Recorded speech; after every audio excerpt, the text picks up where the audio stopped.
Hello, everybody. Wave 3 meteorologist Brian Good. Welcome to this edition of Storm Talk. Hopefully, you can hear me today. We've had some audio trouble here the past couple of times we tried to tape these, but hopefully it's working. This microphone time's a little sensitive there.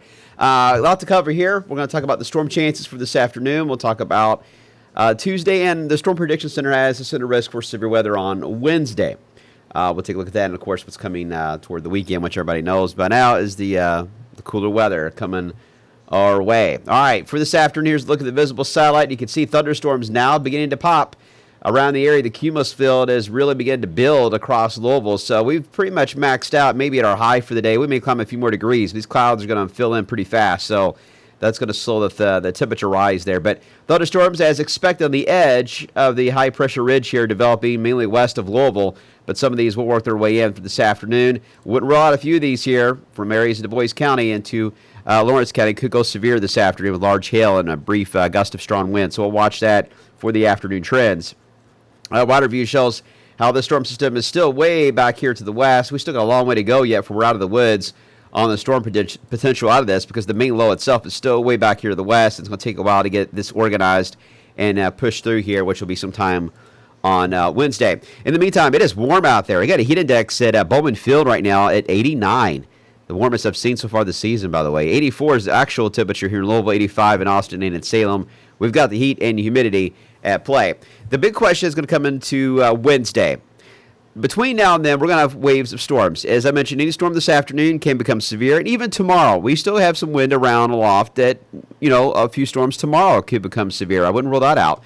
Here's the damn idea. The big question we're going to have is going to involve around the main low itself when it gets ejected out into Tennessee and moves into Kentucky. This is where the models kind of vary on the track. The important thing to point out, a track right along Louisville would mean that the main threat for strong to severe storms would be southeast of that track. Indiana would pretty much be into the clear. If this track is more to the east, that takes most of our counties out of severe threat. If the track's being a little more toward Indiana, that puts a good chunk of northern Kentucky, maybe far southern Indiana, in the threat for strong storms for Wednesday.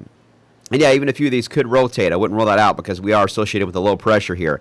So this is where the difference is coming in. Now, the NAM model takes it pretty much right over E-Town, Bardstown is the main area, and then fires the storms mainly southeast of that track. So the NAM model would take a risk of severe weather across Kentucky. Louisville would be pretty much on very much the edge of that.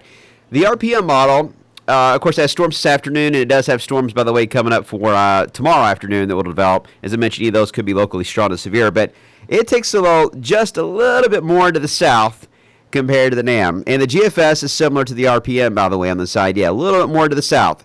This would put far east Kentucky more in the zone for severe risk for the low finally moves on out. Nevertheless, the Storm Prediction Center is aiming the main zone of the track of that low pressure right across central Kentucky into Ohio. But I have a feeling that if there's any adjustment, it would probably make it more in this fashion.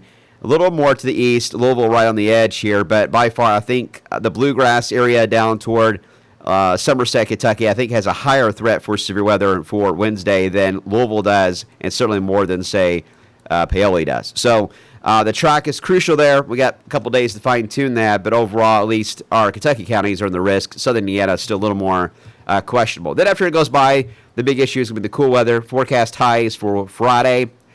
If we stay cloudy and showery at times, we will probably not get into the 60s in many areas. Here in Louisville, we probably would because of the heat island effect, but look at the highs in East Kentucky and Jackson and Charleston and West Virginia, 47 degrees potentially Friday and Saturday. Any showers will keep it cool, and we have another chance for showers that may rotate in here sometime over the weekend.